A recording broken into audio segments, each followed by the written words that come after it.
There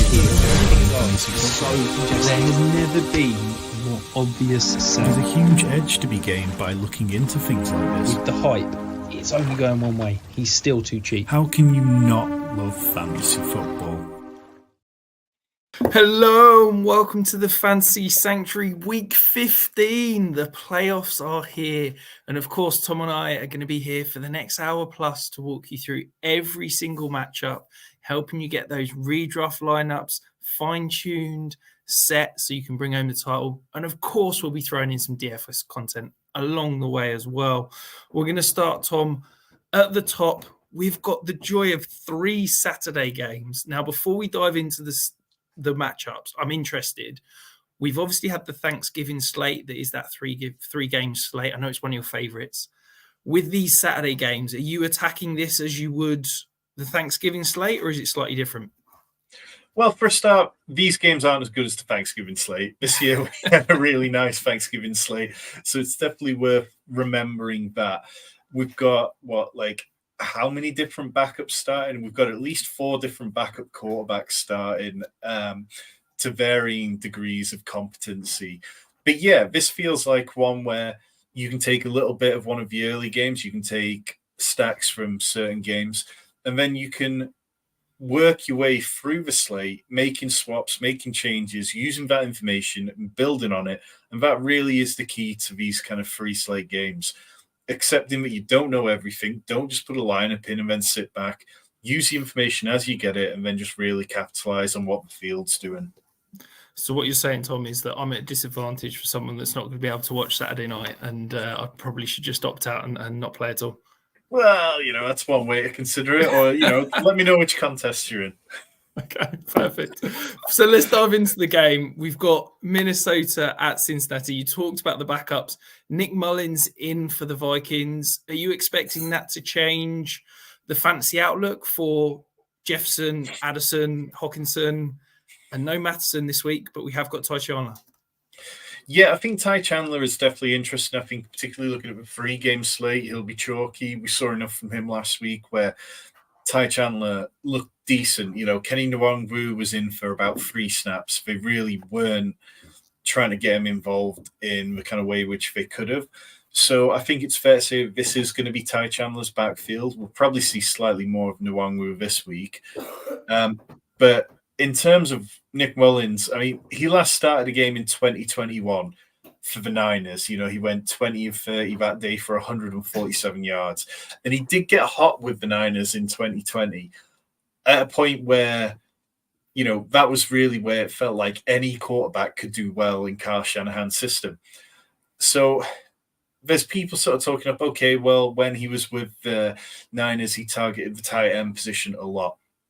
Well, the Niners back in 2020, they didn't really have Brandon Ayuk firing on all cylinders. They didn't have Deebo Samuel. It was a different Niners offense. So they needed George Kittle to be the kind of the front and center of it. Now, I'm not saying I don't think Hawkinson's a good play this week. I just think you need to temper expectations slightly. I think that what Nick Mullins is going to do is go in there and be kind of fine. Last week he went 9 of 13 for 83 yards. But I think I'd probably be more interested in Jake Browning, who we've seen a decent sample size from now. We know that he is going to play competently. We know that Cincinnati are working hard to get the ball out quickly in screens. He's been very productive with screens. We saw Chase Brown take a long one. We saw Joe Mixon have a good run. So I think you can look at both. I'd rather go with Jake Browning, and he will be the chalkier of the 2 options. And then as far as the wide receivers in this game go, I mean, this game could have been incredible. If you had Justin Jefferson fully healthy with Kirk Cousins, if you had Jamar Chase fully healthy with Joe Burrow. But it's just a little difficult to really get too excited because the Vikings have been good against the pass, I think. So perhaps they can temper Jamar Chase slightly. We know he's been very up and down. And then on the other side of this, the Bengals defense has been hard to read. Jordan Addison's completely disappeared lately. TJ Hawkinson's been fine, but I don't think you can really have any faith in starting Justin Jefferson. So it's a game where, for DFS purposes, there's probably a bit of sneaky shootout potential involved if both offenses get going. But it's not really one I want to be aggressive on. No, I think it's a strange one, isn't it? You know, they always say styles make fights. Well, Jake Browning has got an incredibly unique style. He's got the lowest ADOT of any quarterback in the league at the moment. With that is a crazy high adjusted completion percentage. But that ADOT is not sustainable. Most quarterbacks are around 7 to 10. I think Jake Brown's at like 5.6 at the moment. It's pathetic. And the Vikings defense is wild. They blitz at the highest rate in the league. They drop 8 into coverage at the highest rate in the league. Like, it is very much we're bringing everything or we're bringing nothing. And if the Bengals are just going to check down constantly with Jake Brown and not push the ball downfield, I wonder if the Vikings are almost not going to rush, because there's no point rushing if they're going to get the ball out quick and just drop 8. They're going to play a lot of this 3 safety look that they've been playing all season. And I kind of wonder if the Vikings have got the potential to completely shut down this offense, unless the Bengals are going to try and do something different. I think we've now got tape of Jake Browning. It's 2 full games where he played very well, but it's a very simplified scheme, and he's not pushing the ball down the field apart from a couple of shots to T. Higgins last week. So I kind of feel like we need something more from Jake Browning for this game to be competent. And if he's just going to sit back and check down and be screen orientated and not offer much in that side of the thing, I feel like this could be a really disappointing, low scoring affair that is not particularly enjoyable to watch. Yeah, I mean, you summed up well there. The way a beat blitz can be with screens or with short passes, but if that's how this game goes, I'm not sure that it's going to hit the ceiling, which people might want it to. No, absolutely. If you are here, if you're watching live, get those questions in. Tom and I will be answering 100% of your questions throughout the show, whether that be DFS questions, whether that be redraft, start sit, trade questions, whatever you've got, we'll be answering it throughout this show. The next game on the Saturday slate, a little bit more interesting. Pittsburgh at Indianapolis. It's looking like we could potentially have Trubisky again this week. Does that change how you're attacking this matchup? Sorry. So, I mean, Mitch Trubisky scored more fantasy points last week than I think Kenny Pickett has ever done in the NFL in almost 2 seasons, which is really more of a Kenny Pickett stat than anything else. But these are 2 top 12 pass defenses in DVOA. They've both been pretty good against the pass. So I think that in theory, if the passing games are shut down, then what do we see from the run game? Well, the Steelers' run defense ranks 11th best overall. The Colts' run defense ranks 26th best overall. So you'd like to think that this is probably going to favor more the Steelers' running backs. Najee Harris has been more explosive this year, but he's not exactly playing more. He's not capitalized on it. He's had 3 sub-10-point games in the last 4. Jalen Warren, you can see on the screen, 8 or fewer PPR points in every game post Matt Canada's firing. That's not how it was supposed to be. Right now, Jalen Warren should have been like breaking free on everything. One of the big weaknesses for the Colts, yes, they are good against the pass, but they really struggle against wide receiver 2s. They rank 29th in DVOA there. So does that mean we get to finally see a bit more from George Pickens? I don't know. I mean, this Steelers offense, it's just been, we saw those 120 yards from Pat Freiermuth, followed by 29 and then down to 18. There's been nothing consistent with the Steelers that you can count on week to week. So I don't think there's anybody I really want to play. I think if I did play, it would be the Michael Pittman side. I don't think I really want to be in on Zach Moss after a couple of disappointing weeks. He's not scored double-digit points since week 8. He's had 2 great matchups the last couple of weeks and hasn't been able to capitalize. Michael Pittman, though, second in targets behind only Keenan Allen. He's got 138, joint second in red zone targets. If you're playing showdown, that feels like the easiest captain in this one. I'd be playing Michael Pittman and then maybe both Jalen Warren and Najee Harris on the other side of things. In redraft, I'd have confidence in Pittman. If I had to start Moss, I would do. And then it goes probably as far as kind of Deontay Johnson, George Pickens, if I had to. Yeah, I'm fairly confident that, we talk about the squeaky wheel game, and everybody's been pounding Zach Moss as almost like an enabler in DFS lineups for the last 2 weeks, and he's disappointed. You're probably going to see he's not going to get a touch inside the red zone, and he's still going to score 2 touchdowns from like 30 yards out this week. It's just the way it always works, isn't it? But I do agree with you. I think there's less confidence in starting him. It feels like this offense has improved post Canada, but it still hasn't kind of found itself. And I just think that they almost need an off-season. I hate to tell you this, Tom, I think Kenny Pickett's going to be the quarterback for another season in Pittsburgh. Yeah. And I think they need to almost rebuild this offense. They've got some decent weapons, but they just need to kind of put it all together. So, yeah, sorry, go on. I was just going to say, I think it's fair to say that the Kenny Pickett injury, it came at the wrong time. Like, if Kenny Pickett had been able to build on what they were starting now, working more over the middle of the field, then it could look very different to what we're seeing with Mitch Trubisky. Yeah, absolutely. Now, Tom, before we move on to the next matchup, we have got an exciting announcement. You announced it on Twitter earlier today. Do you want to tell the listeners and the viewers what they can potentially win? I mean, we do so much stuff here on YouTube, but we also do a lot of stuff that you don't see. Behind the scenes in our Discord, I write a huge DFS deep dive every week, go really in-depth on the slate, all the stats and facts that really matter for each play, and how I'd use them, stacks, everything like that. Rich, you've got Dynasty content on there, which isn't viewable anywhere else. And we're giving away a month's free access to that. All you have to do, the one thing you have to do, subscribe to the channel, hit the subscribe button down below, and then go over to Twitter, any one of our accounts, mine, Rich's, or the Sanctuary's account, send us a screenshot of you being subscribed, and on Sunday, we'll give away a month's free access. It's worth about, way more than we charge for it, and we will get you set up to win over the last few weeks of the season.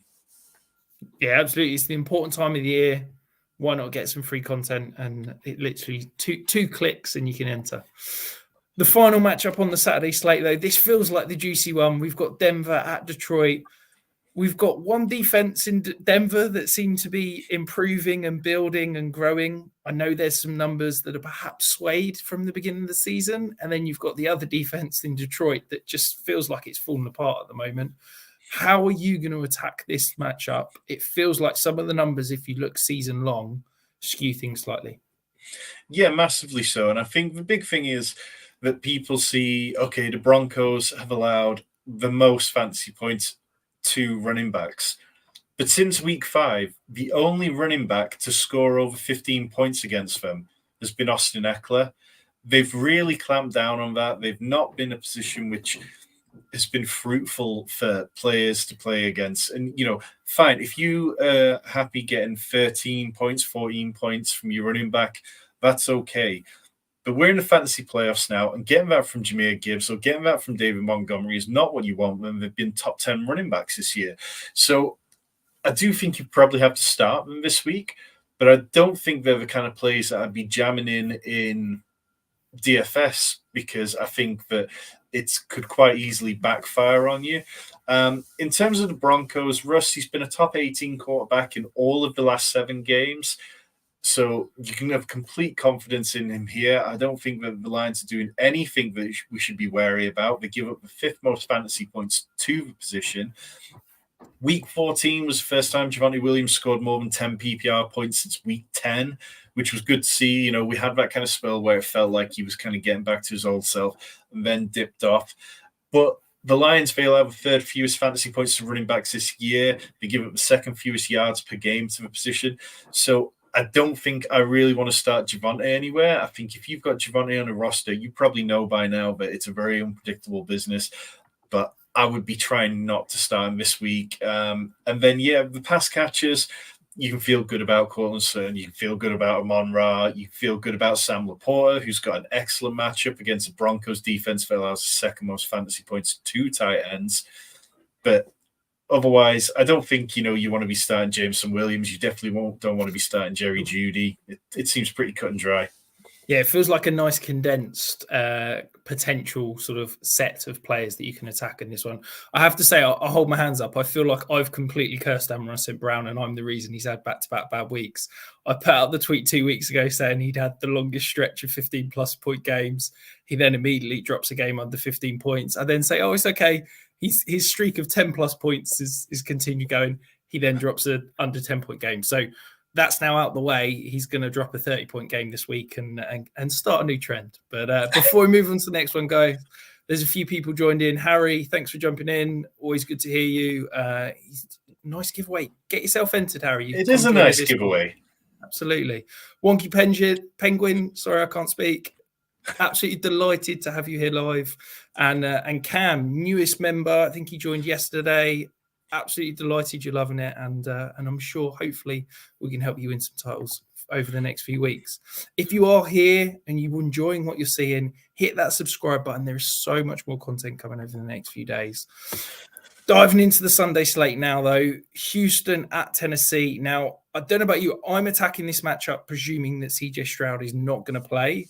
Although I've seen reports just before we came live, Bobby Slowick saying he's hopeful and confident that CJ Stroud may play. So does this matchup potentially change massively if Stroud does a go? Yeah, I think it does. We've definitely seen enough of Davis Mills over the last couple of years. And Slowick also mentioned that they've been preparing Davis Mills to be able to start. And I think that the Titans are a bad enough pass defense that you could have some level of faith in the pass catching options. But whereas if Stroud was going out there and it was like, okay, Noah Brown is playing with him and is going to be the wide receiver one, you can go, okay, well, back in week 9 and 10, he had points of over 24 in back-to-back games. Robert Woods, yes, CJ Stroud could consistently get him the ball. John Mechie saw a season-high 5 targets last week, but only had 1 catch for 6 yards. So it'd be a lot easier to talk yourself into that kind of situation if Stroud was out there. But do I want to start questionable players with a questionable quarterback? It becomes really difficult for me. I think that the under on this game would become even lower than 37.5. I think you could see it drop down to sort of 36 quite easily. Because on the other side of the ball, the Titans, apart from against on Monday night for the last 2 minutes of the game, they haven't really been getting it going. Will Levis has been very average at times. You know, he's been crept into the top 20 quarterbacks in back-to-back games for the first time. DeAndre Hopkins, he's been a top 20 wide receiver in 3 of the last 4, but only when he's been scoring touchdowns. He's only had 1 top 20 finish without a touchdown in the last few games. It's a really tricky one to figure out, okay, where do the points come from here? Do they come from Chigozie Okonkwo because the Texans give up the 3rd most fantasy points to the position? Or is it going to be an old-school Derrick Henry game? This game, when the fixtures came out, best ball fiends were talking themselves silly, saying Derrick Henry gets to play the Texans twice in the fantasy playoffs. That is worth drafting him in the 2nd round alone. Ignoring the fact that there was going to be a new scheme coming in, lots of new defensive players. And what we've seen is, yes, Derrick Henry has had some vintage performances this year, but the Texans, they rank 13th in DVOA against the run. And Tajay Spears has actually been the one who's been creating some real juice at times. Like over the last 2 games, he had 20 touches for 88 yards, 13 touches for 118 yards. He's been a top 20 running back for the last 2 weeks. And I think as a flex play, I'd probably have more faith in Tajay Spears outperforming expectations than I think Derrick Henry is going to. So it's a muddy one, this one. I think you've really got to take it on a case-by-case basis. Yeah, and on the Spears note, I feel like I've been banging the drum for the last probably, Tom, 10 weeks, telling you to go out and buy him in Dynasty. If there's a person in your league who doesn't realise that Tajay Spears is probably going to be, a top 15, 16 running back as soon as we get to probably February, go out and buy him. Look, Derrick Henry is a free agent. He's likely going to be gone from Tennessee. Tajay Spears has looked phenomenal. I think he's going to take over this backfield and be an absolute superstar next year. So if you're playing in Dynasty League, go and at least ask the question, I implore you, because I've been telling you to do it for the last 2 months. And yeah, now's your last chance. The other nugget I want to drop here, though, Tom, we always talk about the difference between where the cash is going, where the tickets are going. Well, currently, 70% of the tickets are on the under, but 70% of the cash is on the over. So the sharps are telling us they think this line is going to go north. and potentially going to be a little bit more of a shootout than the current over-under. Does that change your thinking at all? Well, if you'd asked me this a few weeks ago, I would have said there was no way that Stroud clears concussion protocol. But over the last few weeks, we have seen a few players clear it a bit quicker, so maybe that's the thinking there. And if Stroud plays, absolutely, it suddenly has way more upside and way more interest for me. Yeah, absolutely. So we've got a couple of questions in the chat. Harry's asking a price on Spears. For me, I'd pay a contenders first. I don't think you have to pay that. I think you could probably get him for a mid-second and maybe a third. Maybe you can pay 2 late seconds, something like that. But I would go up to a late first. But I think you don't have to pay that. And then a couple of questions. So Jacob, thanks for joining. I'm in a gross spot. If Jacobs is out, do I replace with Abdullah, Pierce, Sanders, Algier, or Khalil Herbert? Man, that is really gross. Well, for me, it's Algier simply because the matchup against the Panthers, I think, is a really positive one. If he gets a touchdown, he's probably done enough for you. Other than that, I'd probably go Dameon Pierce. Yeah, I'd say Algier for me. The only other thing I'd say, I'd prefer Zamir White over Abdullah.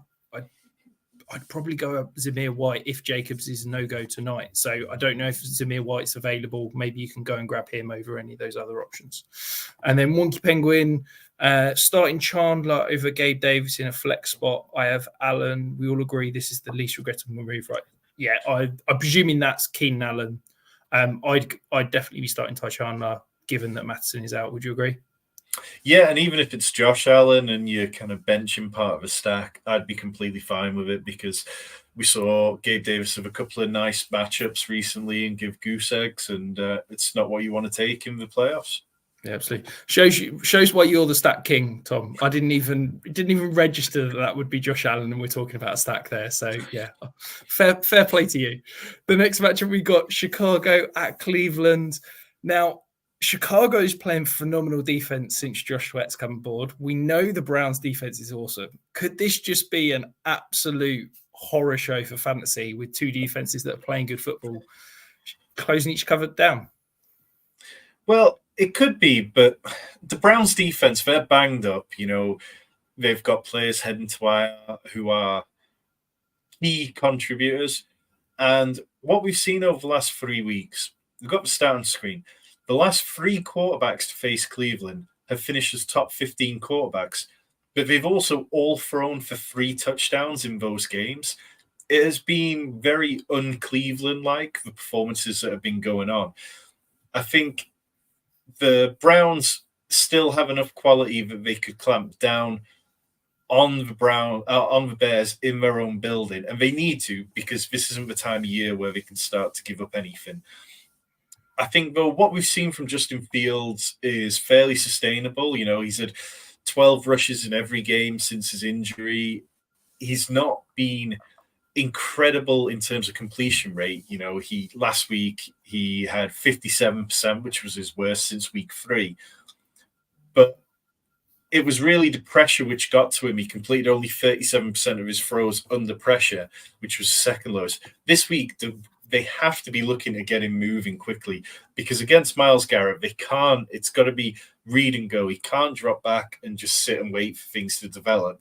And even if that means you sacrifice a bit of a downfield game, which has been so fruitful with DJ Moore, then I think it's worth doing to just get the passes out a bit quicker. DJ Moore, I'd be fine playing him. You know, we've seen enough from him that he's getting 21.7 points with Justin Fields, 10.3 without, almost twice as many yards per game when Fields is playing. To point out, like, if DJ Moore was playing at that pace all season, he'd be the wide receiver 3. You don't bench players like that just because we're going up against a tough defense. I don't have any interest in the running game. It's become a 3-headed committee. We don't want anything to do with 3-headed running back committees. And then on the Browns side, I mean, Joe Flacco, he's been a top 14 quarterback each of the last 2 weeks, 89 pass attempts in the last 2, no other quarterback over 81. You can start Flacco, you can start in Superflex leagues, you can start Amari Cooper. He had a 32% target share last week. Elijah Moore definitely lost some of his targets with Amari Cooper there.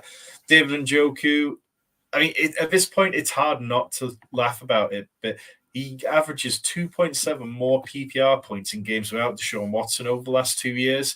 He's just a volume hog at the minute. He's at 9.5 targets per game over the last 4, which is almost a full amount more than any other tight end. And yeah, I think Njoku just looks like a smash play this week because Chicago will have 5th most fantasy points to tight ends, the 3rd highest catch rate. They can't stop the position. And we saw Njoku go out and have a season high 91 yards and 2 touchdowns against the Jags. So it feels very easy on the Cleveland side, DJ Moore on the Chicago side, and Justin Fields, and that's it for me. I would say on the Njoku point, don't get me wrong, the target volume over the past few weeks has been incredible. Last week, that first touchdown, I could have scored that. There was literally no defender within 30 yards. I saw a YouTube video this week that measured it. It was 30 yards that he was open, caught the ball and walked in for a touchdown. Like, it's absolutely mad that, yes, he still had to get there, but let's not underestimate that. I know you're not the biggest Cole Kmet fan, Tom, and I know I've wound you off about it all season, but he's been at least a startable tight end this week. He's now going up against the Browns, who are number 1 in adjusted fantasy points allowed to the position. Is he a player that you can start if you're in your playoffs in a redraft league, or do you think you need to be looking elsewhere and finding a replacement for him this week? I would really struggle to start Cole Kmet because, like you say, the Browns, they've allowed the fewest fantasy points to the position. And it's not just been that, they were a tough defense to play against. They've only allowed 2.9 receptions per game to the tight end position. They've only allowed, I think it's like 3 touchdowns all season to the position. And 2 of them came to Evan Ingram last week. And I think 1 was to Mark Andrews early in the season. Over at 5 altogether, yeah. It's just been... Maybe that's an area of their defense where they're wearing down, and now they do have a bit more vulnerability to it. But for me, I mean, like you say, I'm not the biggest Cole Kmet fan, so I think if you have a strong lean, feel free to start him. But what we've seen from Cole Kmet this year was his best spell really kind of came with Tyson Bagent at quarterback. That was when he was seeing a lot of volume. Over the last 4 games, he's had 46 yards, 20 yards, 43 yards, and 66 yards. At tight end, we're looking for 10, 11 points really as a baseline. And if you're not getting touchdowns, it's pretty hard to do. DJ Moore is scoring all the touchdowns at the minute. So I would struggle with it, but I think if you've got enough faith in it, then I wouldn't argue strongly against it. Yeah, I mean, I'm the Cole Kmet fan of this show, let's be honest, and I've not got him as a top 12 tight end this week. So I think if you're looking in your redraft leagues, maybe you need to try and find an alternative because, I certainly am not confident going up against the Browns. If you are watching, though, Tom talked about it earlier, we've got that giveaway. If you are watching on YouTube, not live, hit pause, go across to our YouTube channel, hit subscribe, take a screenshot, send us that screenshot and enter yourself into this giveaway. And you will get a free month of beautiful content that will help you win your leagues and win you some money. The next matchup, Tampa Bay at Green Bay. Oh, before we dive that, we've just got some breaking news, Tom. Wonky Penguin, thank you very much for sharing it. Josh Jacobs officially out, according to Ian Rappaport. So how does that affect things? Zamir White, Amir Abdullah, do you have a preference? Is there one that you'd feel comfortable starting? I know I said I'd prefer Zamir White this week. Yeah, Zamir White's probably going to see more volume.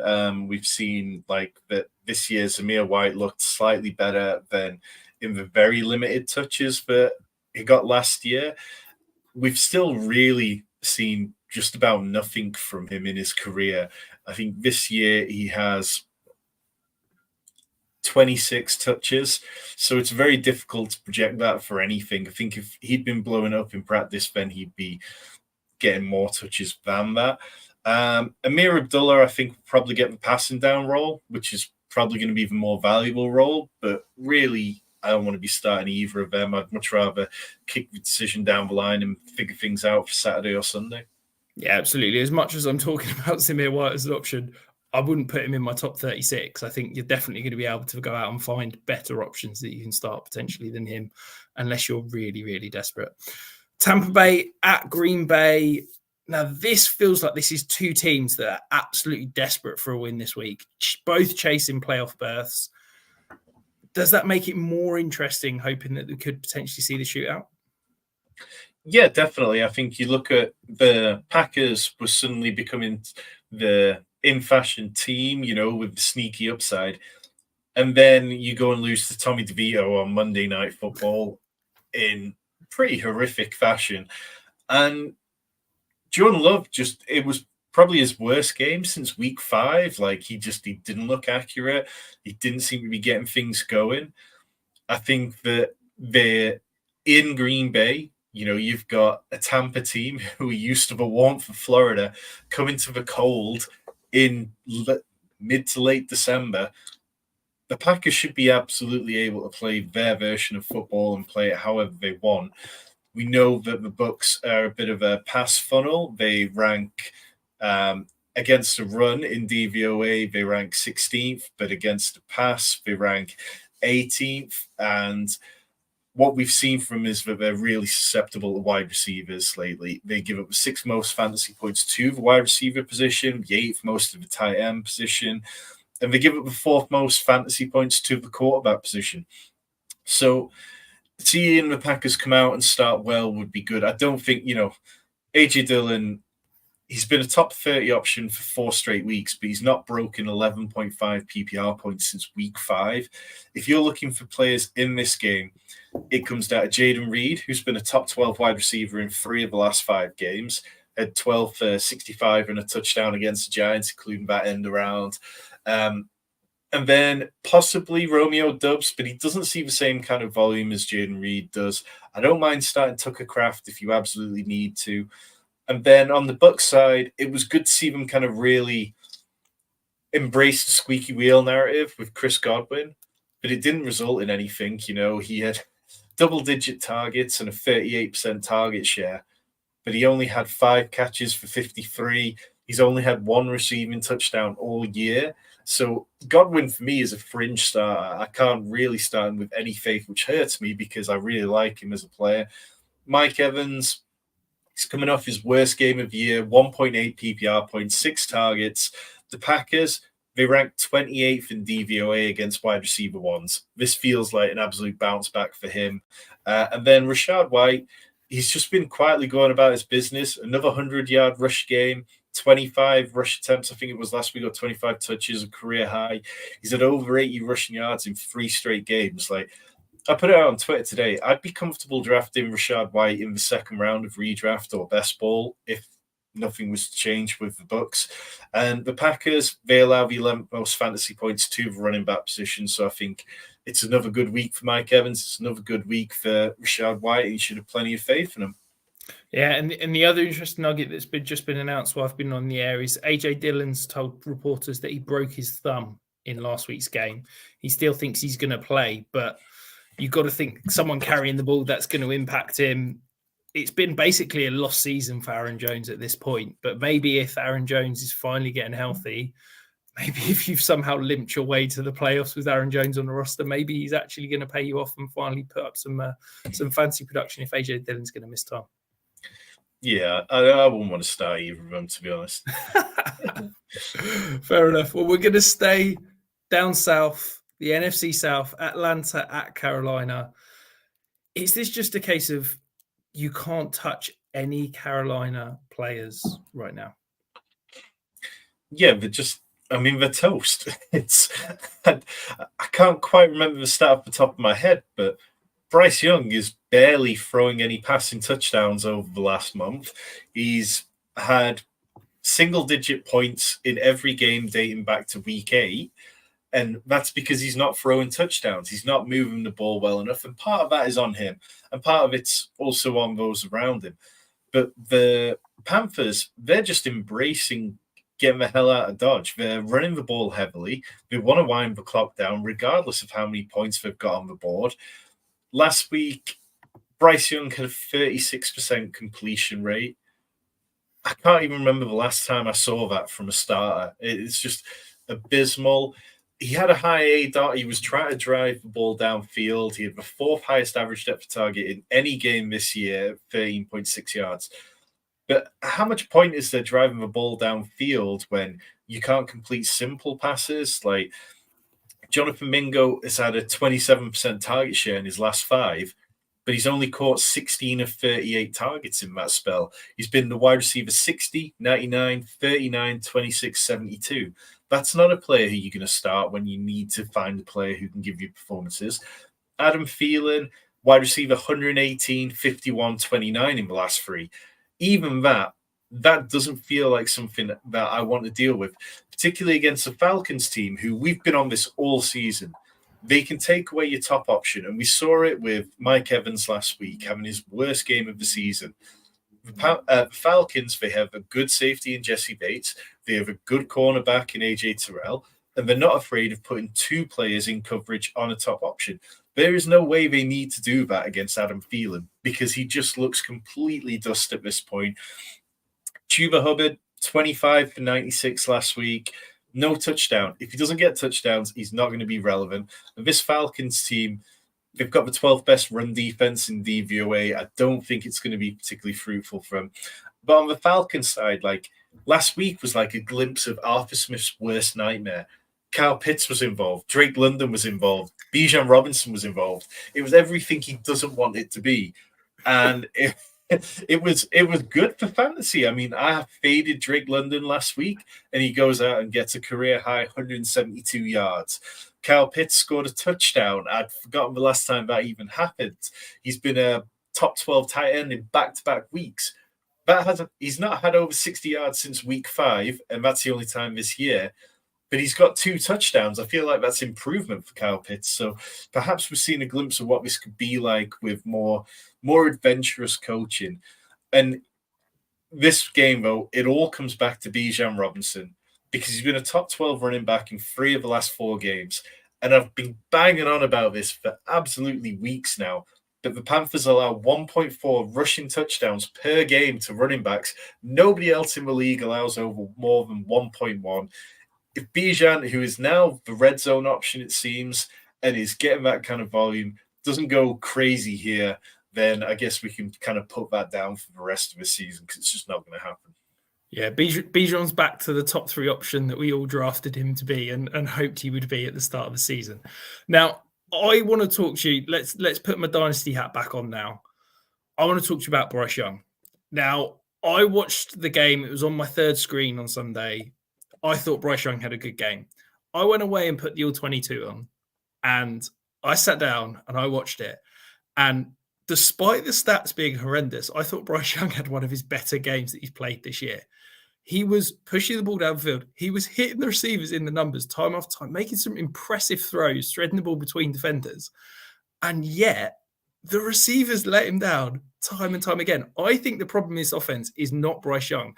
If you are playing in Dynasty leagues, I think you can go out and buy low on Bryce Young. I saw him traded for 2 second-round picks last week. I think it's criminal the way people have turned on him. Let me throw some numbers at you, Tom, okay? When we talk about yards per route run, I appreciate this isn't an all-encompassing stat, but we're generally looking anything north of 2 is good. Anything under 1 is absolutely horrendous, abysmal, okay? The Panthers wide receiver options. These are any player that has run over 100 routes, okay? Adam Thielen, top at 1.61 yards per route run. Second, DJ Chark, 0.93. Third, Jonathan Mingo, 0.86. Fourth, Terrace Marshall, 0.68. You look at any stat, any film, whatever, Jonathan Mingo, DJ Chark, Terrace Marshall, none of them can get open. None of them can run routes. And that is the problem with this offense. That is going to change in this offseason. I can guarantee you one thing. Dave Tepper is not going to go down without swinging. He's going to give Bryce Young some options to hopefully allow him to be the franchise quarterback that they traded up to get.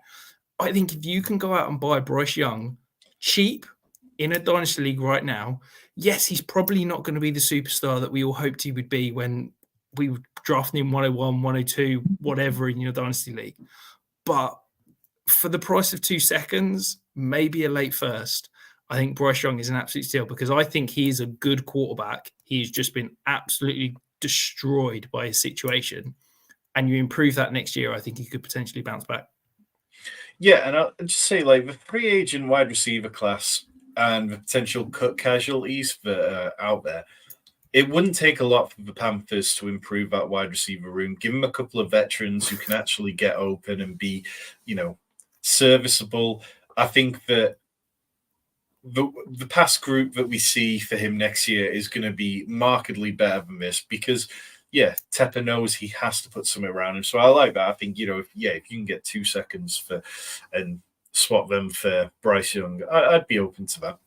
Yeah, and absolutely. And I know that there's a lot of superstars at the wide receiver position in this draft, but there's some depth as well. I think they could potentially get a good option in the second or third. The next matchup we're going to talk about, though, the AFC East battle, the Jets at Miami. We saw Zach Wilson come back and probably play the best game of his career. Do you think that there's some hope that he can do it back-to-back weeks? That's AFC Player of the Week, Zach Wilson. I mean, you said it. It really did feel like the best game of his career. He went 27 of 36 for 301 yards and 2 touchdowns at a 75% completion rate. But what was more impressive for me was that he completed 76% of passes when under pressure. His average this year has been 40%. That's almost twice as many passes. And for a player of Zach Wilson's caliber, we just wouldn't expect that. And he said, well, what's the worst that can happen? I get benched again. And that's what you need Zach Wilson to be able to do. Stop overthinking things, play naturally, and do the 2 things that we want him to. Feed Garrett Wilson, who's had 10-plus targets in 7 games this year. He's behind only Keenan Allen and Michael Pittman in total targets. It was his second 100-yard game this year, first top 12 finish, overdue. Last week, we said Garrett Wilson would do better under Zach Wilson and the players he'd been playing with. And then Breece Hall. Breece Hall, who was the RB2 overall, 126 yards and a touchdown. He's averaging a 23% target share over the last 4. If he's getting volume, if Garrett Wilson's getting volume, I really don't care who's quarterback for the Jets as long as they're just sustaining drives a little bit more than they were doing.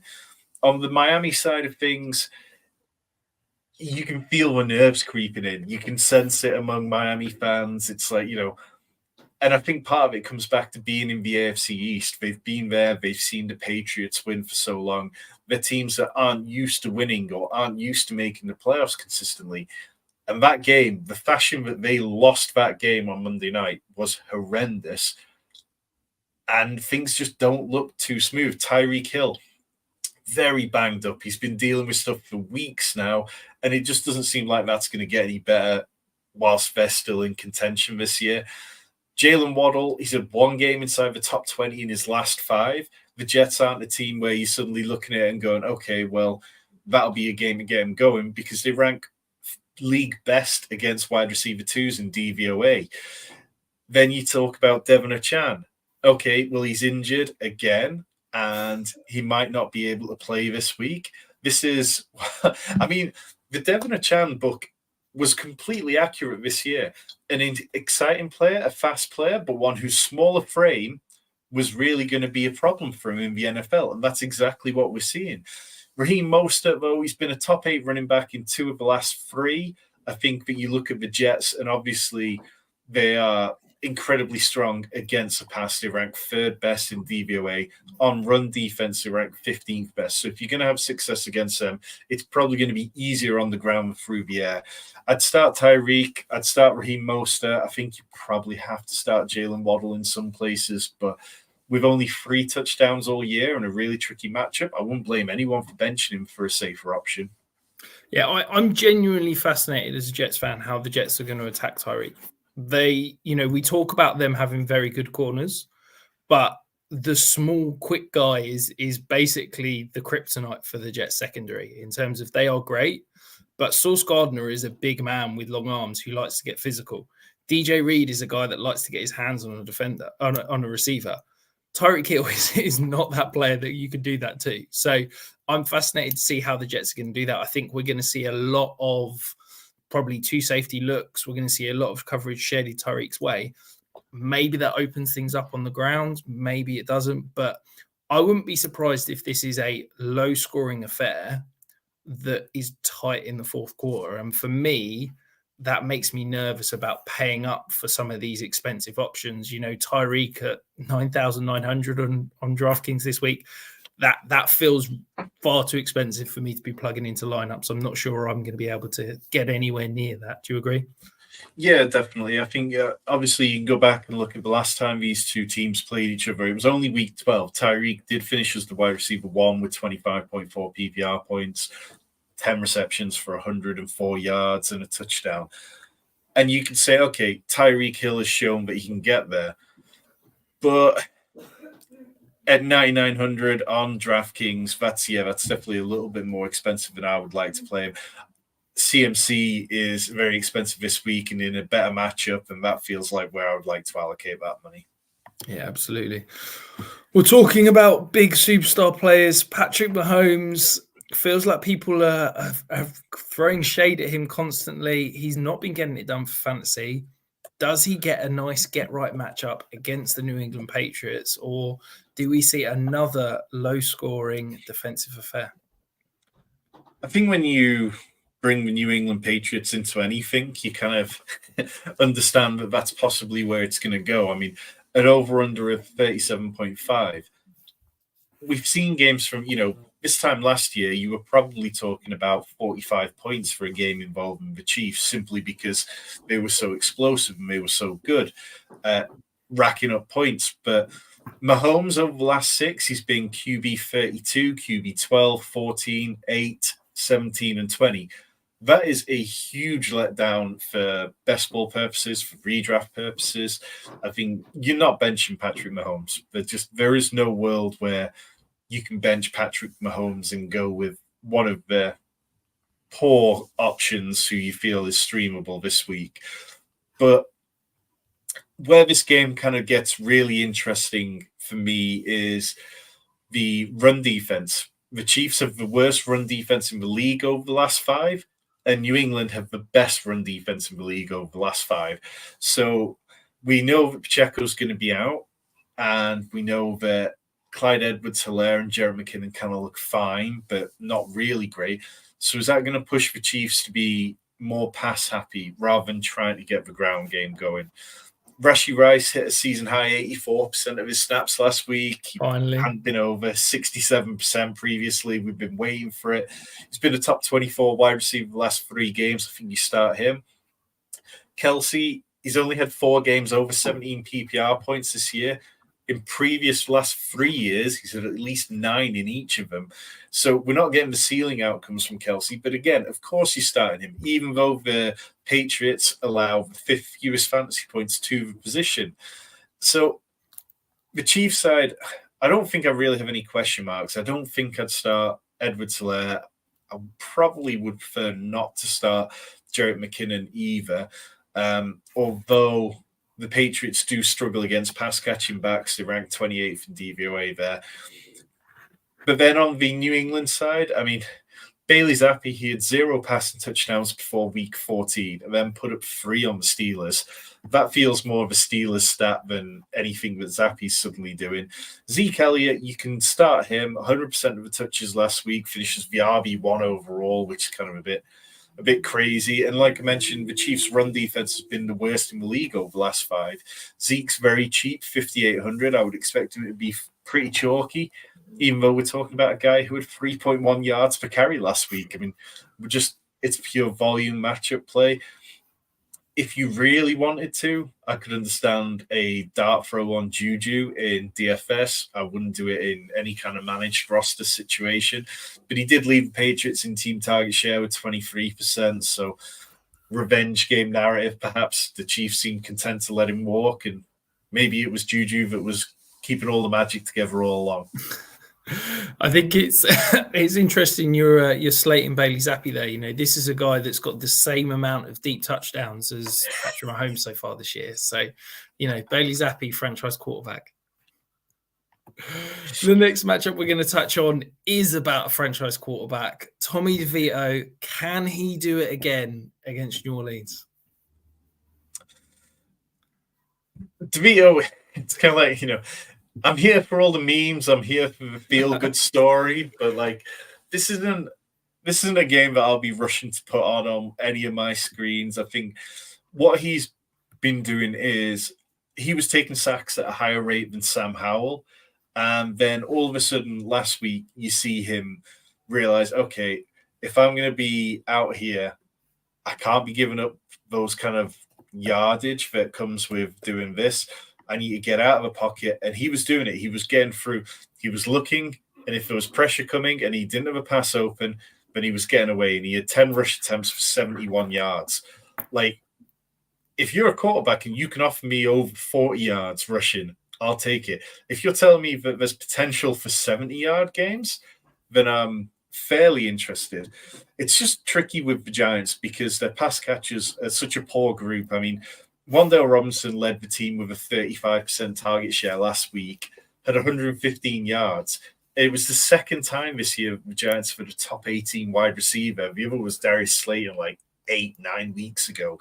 They just don't get any kind of production from their wide receivers typically, and I don't think that Wan'Dale Robinson is suddenly going to become consistent, particularly against the Saints defense that have been good against the pass most of the year. You know, they're a top 10 unit against the pass in DVOA. Saquon, I think you can start Saquon because over the last 5 weeks, the Saints have the second worst rush defense in the league. Saquon, we've seen him being RB1, RB45, RB4 in the last 3 weeks. And we've kind of seen enough sustained volume that maybe we can believe that he's got a couple more good finishes in him. On the other side of it, Olave, he's got over 100 yards, scored a touchdown in each of the last 5 games. That's been really positive. Alvin Kamara's last week against the Panthers was really disappointing, 13.5 points. It just seemed like they didn't need him out there. They didn't need to push it, so they just chose not to. And then Derek Carr, he's not been a top 20 quarterback since week 9, averaged 8 points since then, throwing 3 touchdowns to 3 interceptions. That's not a guy I want to start anywhere. I don't think that there's any upside with Derek Carr. The fans dislike him. His own offensive line dislike him. There is just no good outcome for Derek Carr right now. And when you consider that the Saints have no real way out of that contract next year, it looks pretty bleak. It does, absolutely. The interesting nugget, though, Chris Olave's not practiced again today. So with his ankle injury, I am starting to worry that that's now back-to-back days. It could be without Chris Olave, which I think could potentially destroy this matchup because if maybe it's just fire up all your Alvin Kamara shares because I'm not sure the Saints are going to have anyone else to throw the ball to. And maybe that sort of brings that over-under down and makes it a little bit more disgusting. Yeah, I mean, it seemed like a really good matchup for Olave because the Giants allow third most fantasy points to the wide receiver position. I'm not sure I've got any faith. I mean, who's healthy for the Saints? Is Rashid Shaheed back? Are we going back to A.T. Perry again? I don't know. It's in a low over-under. That's not one which I really want to get too heavy into.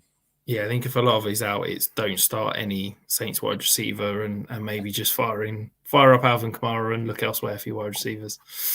If you want Tom's DFS write-up, though, he will be doing a deep dive on all 4 fantasy relevant positions.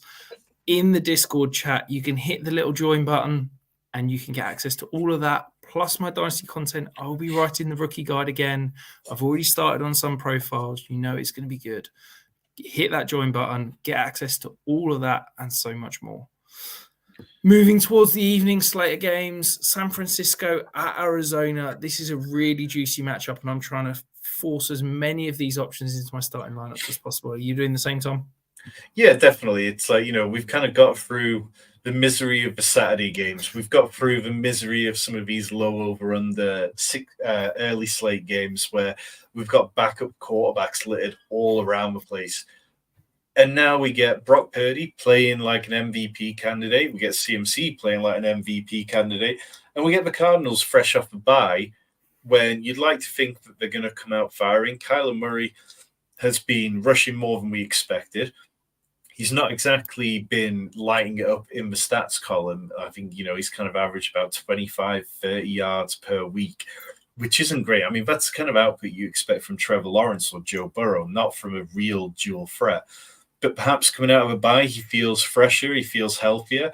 The big thing for Kyler Murray has been that his completion rate has been much worse this year. He's averaged 60% completion rate compared to a career average of 66%.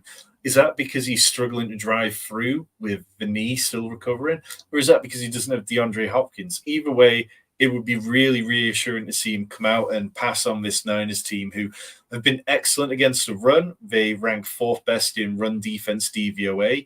Against the pass, they rank 17th. They've given up the 9th most fantasy points to the wide receiver position. Hollywood Brown, we didn't see him practicing for weeks. Like, he's really struggled. He's had one game over 50 yards since week 5.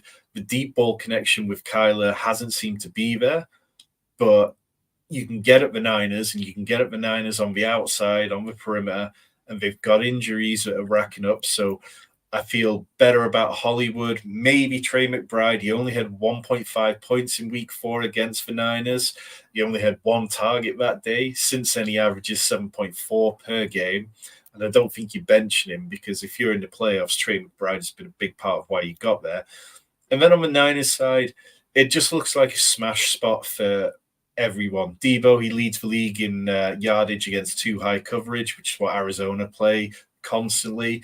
When they played in week 4, Brandon Ayuk was the wide receiver 8 that week. Purdy, he's at 1 game below 21 points in his last 5. And now he's playing a Cardinals team who give up the 10th most fantasy points to position. CMC, he had 48 points or so when these teams last met. He's not at the top 6 finish over the last 2 weeks. Now he's playing a team that allows the 2nd most fantasy points to the position. I think all those are complete smashes. I talked on Twitter, and you talked about it a bit as well, about how George Kittle has been better at being relevant in games without touchdowns this year. Last year, he had 6.9 points per game in games without touchdowns. This year, it's up to 9.2 because he's seeing more yardage, more volume. So, whereas last year, this was the spot where George Kittle went nuclear. The Cardinals are quite good at defending the tight end position this year. They've allowed the 7th fewest fantasy points to the position, but I'd still start him because we've seen that George Kittle can be pretty decent at any point this year, and the wheels haven't completely fallen off by any means. Yeah, it's definitely an interesting matchup, and definitely attacking as many of those 49ers as you can. On the Kyler Murray point, I think whilst we're talking about, the injury, and he's definitely recovering from that, I think that's potentially why you're seeing him scramble less. We've got to remember, this is a new offense. He spent a few years with Cliff Kingsbury. It's going to take him time to get there. He's got a career low turnover worthy play percentage, but is half the big time throw rate that he had in 2021, which is his big breakout season. He's also taking sacks at a career high rate. I just think that he's still finding his feet in this offense. I think he's going to be good for fantasy. We know he is when he's up and running next year. We know that these ACL injuries, you can recover from in a year, but you're not really your true self till that 2nd year. And I think that for Kyler Murray, for fantasy this year, it's kind of like he's a back-end QB1. We kind of know that. But hopefully, if you're looking at Dynasty for next year, and there is a little buy window because people are nervous about him going into the offseason and what Arizona decides to do, I think maybe it is a little buy window to go in and sneak in there. Just one for me, like if the Cardinals go out and get Marvin Harrison in the draft, how much does that immediately increase Kyler Murray's value for you? Tenfold. The Marvin Harris Jr. hype is absolutely out of control. Okay. I've not fully dove into this year's tape. I've not fully dove into my rookie model and all that kind of stuff. But based on last year's film and my film grading, Marvin Harrison is the highest graded wide receiver in my model since 2013. If he walks into this Cardinals offense and they keep Trey McBride and they keep Hollywood Brown, who fits so much better as that deep threat number 2, Kyler, I think, could potentially be a top 5 dynasty quarterback. Like, it immediately completely transforms this entire offense. That's how good Marvin Harrison could potentially be. We've got a question from James in the chat. He said, need to start 2 of these players in my flex position: Keaton Mitchell, Antonio Gibson, Kyle Pitts, Jameson Williams. That is Keaton Mitchell and Kyle Pitts for me. Yeah, I think if Brian Robinson, for any reason, missed out, or there were any kind of doubts about his workload, I'd go Antonio Gibson over Kyle Pitts, but otherwise Keaton Mitchell, Kyle Pitts. Yeah, worth keeping an eye on that, Brian Robinson. He was off on the side, not practicing fully again today. So, there's potential that with that hamstring, they'll always linger a little bit. We could see some increased workload from Antonio Gibson. And look at that. We're talking about Antonio Gibson. We're talking about Brian Robinson. It's the next matchup on the slate. Washington at the Los Angeles Rams. Big over-under. If Brian Robinson doesn't go, does this just make the wide receiver options and the quarterbacks in this matchup even more appealing? This game is going to be fun. I think what we've seen from the Rams, Matthew Stafford was playing good at the start of the year, and then he picked up a little bit of an injury. And it wasn't really happening for fantasy purposes because the touchdowns weren't there.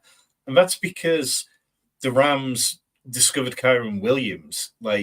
Kyren Williams has been the piece they've missed over the last couple of years, and they've been such a pass-heavy team in the red zone. It's been a big feature of Sean McVay offenses and why Cooper Kupp absolutely went nuclear, because he was the design. They didn't run because they just threw to Cooper Kupp. This year, Kyren Williams has 41 rushing attempts inside the red zone, which is fifth most among all running backs, despite the fact that he missed 4 games going on IR. So you can look at what they've got there. They've got a great ground game, and they come into this, the absolute nut matchup against the Commanders, who have allowed 11 top 12 quarterback games so far this year. No other team's allowed over 9. Only one other team's allowed more than 7, the Jags.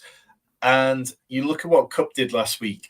Kupp hasn't been great this year, but against the Ravens, the Rams moved him back into the slot more often, and he just went off. He looked like his old self. He was perhaps missing a step, not quite as fast as he used to be. But you had Nakua, who's winning further downfield, and you had Kupp winning out of the slot.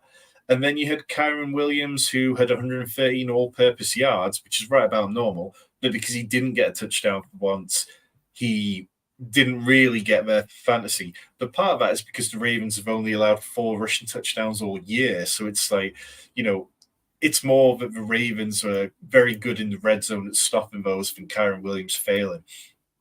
I think I'm looking at this game and I'm going to stack Matthew Stafford with Puka and Kupp. I think you could probably throw in Kyren Williams over one of them instead for DFS. And then on the other side, Gibson will be in play massively if Brian Robinson doesn't play. The Rams, their run defense is 21st in DVOA. They've been better against the pass this year. It's fringe better, not a huge amount. But where I do expect the Commanders to have some success is Sam Howell. The Rams have struggled against rushing quarterbacks all season. They've left 4 different quarterbacks have over 40 yards against them. And I expect Jahan Dotson to be able to have some joy here, because where the Rams are most vulnerable is to the outside wide receivers. So I think you can look at starting Terry McLaurin. I think you can look at starting Jahan Dotson. It's not a week where I'd really want to start Curtis Samuel unless you had to. Yeah, I mean, the Washington wide receivers have been absolutely killing me all year. I don't get how a team can lead the league in passing attempts, completions, passing yards, and none of their wide receivers, frankly, be doing anything good for fantasy. But the chat has gone absolutely mental, Tom. We have got a load of questions in here. So let's try and fire through these as quick as possible and help people. Raiders versus the Chargers tonight, or Ravens DST against Jacksonville. That's Raiders tonight for me. Yeah, I don't mind that at all. I think, the Chargers are going to look pretty messy, and I'd rather take that than wait until Sunday. And then Pat, one of our members in the chat, Jacoby, Pitts, or Pickens this week? Need start 2? I think I'd have to go Pitts and Pickens. With AOC, I mean, he could end up getting benched tonight for Jimmy G, and it's just so many questions of the unknown there, even though it's a nice matchup. It's a nice matchup, but I just don't know how many points we're going to see. I think I'd have to maybe sit Jacoby as well there. And then Dylan is saying a couple of questions here. So number 1, likely at Jacksonville or McBride against San Francisco? That's likely for me. I'd lean McBride, but I've got them back to back, so could easily go likely. But yeah, I think I'd go McBride just based on volume. And then number 2, start 2 running back, 2 wide receivers, 1 flex. James Cook, Mixon, Pollard, Spears, Diggs, Ayuk, Brown, Reed, Downs. So for me, that's Cook, Mixon, Diggs, Ayuk, and then Pollard in the flex. Yeah, I think I'd possibly be trying to push Jaden Reed in there, maybe ahead of James Cook. But that's pretty much it, really. Yeah, perfect. And then Dylan's got a couple more. Would you rather have this week in full PPR if Stroud doesn't play Levis, DeVito, or Flacco, or Zach Wilson? That's Flacco for me. Yep, Flacco against Bears is definitely a matchup I like. And then Dylan saying Connor versus the 49ers, Ford versus Chicago, Singletary, or CEH McKinnon? It's Ford for me. Yeah, agree with you there. And then final question from Cam. I was leaning Purdy in DFS. Are we saying Stafford is the favourable QB this week? Well, I mean, they're both going to be in the DFS deep dive right up. The quarterbacks and running backs will be up this evening before tonight's game. Wide receivers, tight ends tomorrow. And both of those players, I think you can look to attack in DFS. Yeah, are you going to be a little bit concerned with this high over-under in this matchup, Tom, that it could potentially be a little bit too chalky for some of those tournament lineups? Well, I think, it's just looking at ways to attack it. Like Stafford plus 1 wide receiver is going to be very popular. But the moment we start adding in more wide receivers, if you want to onslaught this game, or if you want to go, okay, well, I think Sam Howell has the potential to be the highest scoring quarterback. Let's go Sam Howell, Jahan Dotson, Cooper Kupp, Puka Nacua, and take it from that side. And then if Sam Howell runs for his life and ends up picking up like 50 yards, he's had 4 rushing touchdowns in a row, then perhaps he outplays Stafford, and then you've got different that way. So there'll definitely be ways we can look at doing it. And in the YouTube members only video that we do each week, which talks about that kind of leverage and about stacks to build around, I'll find some ways that we can get different and set our members up for real success in DFS. And if you want to become a member for free, we are giving a giveaway at the moment, a full month's membership for free. All you've got to do is subscribe to the channel, take a little screenshot and send it to either Tom, myself, or the Sanctuary page on Twitter, and we'll get you entered. We'll be announcing the winner of that on Sunday. Moving to the late games, though, Tom, Dallas at Buffalo. Apparently, there could be weather involved in this one, which could be a big dampener on some of the fancy hopes of some of these players.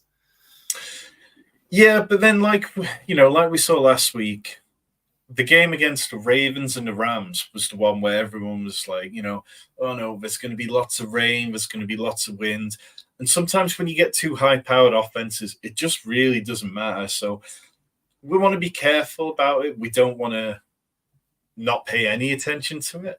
But I think what these two teams do well is good enough that they should outplay any weather concerns. I mean, Dak Prescott's been a top 3 quarterback in 6 of the last 8 games. CeeDee Lamb's had 5 straight games with touchdowns. Jake Ferguson, back-to-back games with top 10 finishes. Like, he's right up there with the most red zone targets among any player this year. Brandon Cooks, he's had a really good streak since the bye week. He has had only a 12% target share in the last 4. But this matchup feels like a really good one for him because the Bills rank 32nd against wide receiver 2s in DVOA. Michael Gallup is a player I can't bring myself to start anywhere now. He's had 2 double-digit games in the last 9. In DFS, I'd consider adding him in because he is the cheapest option. And then on the Bills side, I mean, this is just Josh Allen, only QB with 2 36-point games this year. You know that you always have that real slate-breaking potential with him. Diggs, it's been rough for him, and I don't know if it's going to get any better. He's only had 1 game over 34 yards in the last 4. That's not what you sign up for in a round 1 wide receiver. Kincaid, Dawson Knox came back. He's still sort of 8 targets a game, which we've been seeing. But his yards per target was 2.6, which was the lowest mark since week 3. Another week removed, are we going to get him more involved further down the field? that's the risk there. I mean, Dalton Kincaid is the kind of player who's probably helped people get to the playoffs. But do you have any faith in starting him this week, particularly against the Cowboys team that their pass defense is excellent? It's a top 6 unit. And then lastly, James Cook. I mean, you've talked about him plenty on the Dynasty side of things. 4 straight games over 100 yards from scrimmage. He has been playing really well, even if it has been less opportunities when we do get him on the field. He's been excellent. So even though it doesn't feel like a fantastic matchup for him, because the Cowboys rank top 6 against the run and the pass, maybe he can just get there through the high-value touches. Yeah, it does feel like there's ways to attack this, but there's a lot of disappointing players. I've just seen a news break up on my phone that Brandon Cooks hasn't practiced today. Apparently, he's struggling with it. Honestly, it feels like half the NFL is coming down with it at the moment. He should be fine for Sunday, but maybe definitely one to check in tomorrow. Hopefully, he's going to get a full practice in tomorrow. If you are setting those lineups and you're watching this and you want your questions answered, it doesn't matter if you've missed the live show. Over the next 3 days, Tom and I will be answering 100% of the questions. Get them in the comments below, and we'll be firing up those answers and help you set your lineups, answering your trade questions, or whatever you want answered. Make sure you get them down below. The nighttime games now, Tom. Your Baltimore Ravens against the Jacksonville Jaguars. Now, this game feels like this rests firmly on the shoulders of Trevor Lawrence. For them to have any hope of beating the Ravens, he's got to come out and have a phenomenal game. Yeah, and it's the hopes of all our fantasy teams, because if Trevor Lawrence is out there, this game is going to get pushed in a way that it just wouldn't if CJ Beathard was out there. Like, we need Lamar to be pushed. We saw what happens last week. When Lamar and the Ravens are pushed, they can give you great fantasy point production from... I mean, I had a DFS lineup with Odell Beckham, Zay Flowers, and Isaiah Likely all in it, and all 3 of them hit. It was the rest of my lineup that was rubbish last week, but all of those got there. And then from the Jacksonville side, we absolutely need Trevor Lawrence, but we need a healthier Trevor Lawrence. You saw last week, Zay Jones had 14 targets, and he only had 5 catches for 29 yards. Yes, Etienne got there with his second consecutive 17-point game. Yes, Evan Ingram, he had 64 catches before his first touchdown. Now he's had 3 in 2 games. But we need Calvin Ridley. We need that downfield game going. And we need Trevor Lawrence to look like himself. He had a 56% completion rate last week against the Browns, which is his lowest since week 2. It was his first 3 passing touchdown game of the season, though. So if we can see a little bit more from him. The Ravens side, though, I mean, this feels like another eruption spot, and Lamar has a habit of doing this in prime time. The Jags, they've allowed the second most quarterback 1 games. They've allowed 3 top 6 finishes to quarterbacks in the last 6 games. They've also struggled against rushing touchdowns and dual threat quarterbacks. Lamar's averaged 9.8 attempts and 52 rush yards per game over the last sort of like 4 or 5 games. Odell Beckham, I mean, Beckham is second in yards per route run since week 9, only behind Tyreek Hill. Yes, he's not playing constantly, but when he's on the field, they target him. They're targeting him downfield as well. The connection looked really patchy early on in the season, but I think you start Odell Beckham as a wide receiver 3 this week. Zay Flowers averages 20.3 points per game in games without Mark Andrews now. We've seen that over the course of 3 games. Sample size is getting bigger. And Isaiah Likely, 5 games without Mark Andrews over the last 2 years, 11.2 PPR points per game. That's the equivalent of tight end 7. So I think you can start him with relative comfort, because the Jags, their defense it's been good at times, but they allow the 3rd most fantasy points to quarterbacks, the 8th most to wide receivers, and the 9th most to tight ends. Where they've been better has been against the run. They have the 2nd best run defense in DVOA. Gus Edwards isn't getting it done at the minute. Doesn't really look too good. Justice Hill played a lot last week, but that was because the Ravens went on. They had 2 long drives in 2-minute drills. They had a 15-play drive and a 12-play drive. That was why Justice Hill was out there. So I don't think we see that usage be sticky. But yeah, Keaton Mitchell, I don't mind starting. Gus Edwards, if you absolutely have to, but you counted on touchdowns there. Yeah, look, this Jaguars defense is the only defense in the NFL that's still set in the 1990s. They still go out to stop the run and are happy for you to try and pass the ball over the field on them. And, it's wild. I don't quite understand why they do it, but that's what they do. So, yeah, I'm nervous about Gus Edwards. I think Keaton Mitchell could get there just on explosive plays alone. But I love the Ravens pass catches in this one. I think Zay Flowers and Odell Beckham are great, wide receiver 2, wide receiver 3 options. And I think that Lamar could potentially, a big game in an island slot, this could potentially be the type of game that propels him towards that MVP conversation. Music to my ears. Let's finish off the slate. We have got the Eagles at the Seahawks, 47.5 over under. This feels like this could be a blow-up game to round out Week 15 and potentially cause some joy or some heartbreak, depending on which way you fall in those fantasy matchups in the Monday night game. What do you think, Tom? Yeah, well, both teams rank bottom 4 in terms of fantasy points allowed to the position. They just can't to wide receivers. They just can't stop wide receivers at the minute. Philly, they allow a league high 26.4 points to opposing slot receivers. Is this going to be the spot where we see the Jackson Smith and Jigba breakout game? Does it exist? Can he get there? Because in my eyes, he's passed Tyler Lockett already in the pecking order. He's at 18 targets in the last 2 games. DK Metcalf, his behavior is a problem. Teams like Kyle Shanahan apparently had talked to the Niners about how they knew they were going to wind up DK Metcalf. And then he gets ejected. But he's a fringe wide receiver too, because when he's not scoring touchdowns, he just isn't getting there. It's been really disappointing trying to deal with DK Metcalf in managed leagues this year. I think it would be nice to just see a little more consistency. It felt like maybe we were getting there, and then last week, kind of duds again. But against this Eagles team, he should definitely have avenues to success. I really like the pass catchers on both sides. I think you look at Devonta Smith. Last week, he had a huge game in terms of target share, 35%, which was the worry with Dallas Goedert coming back. Was it going to just disappear completely in front of our faces? But he was there. Both teams rank bottom 5 in DVOA against wide receiver 2. So maybe this is a game where we see both Devonta Smith getting there, both Jackson Smith and Jigba getting there. AJ Brown, it hasn't been particularly pretty. He's not been a top 10 wide receiver since week 9. But I feel like he can get right in this spot. I think, Jamal Adams has shown that he's not particularly good at covering players, and AJ Brown is going to take advantage of that.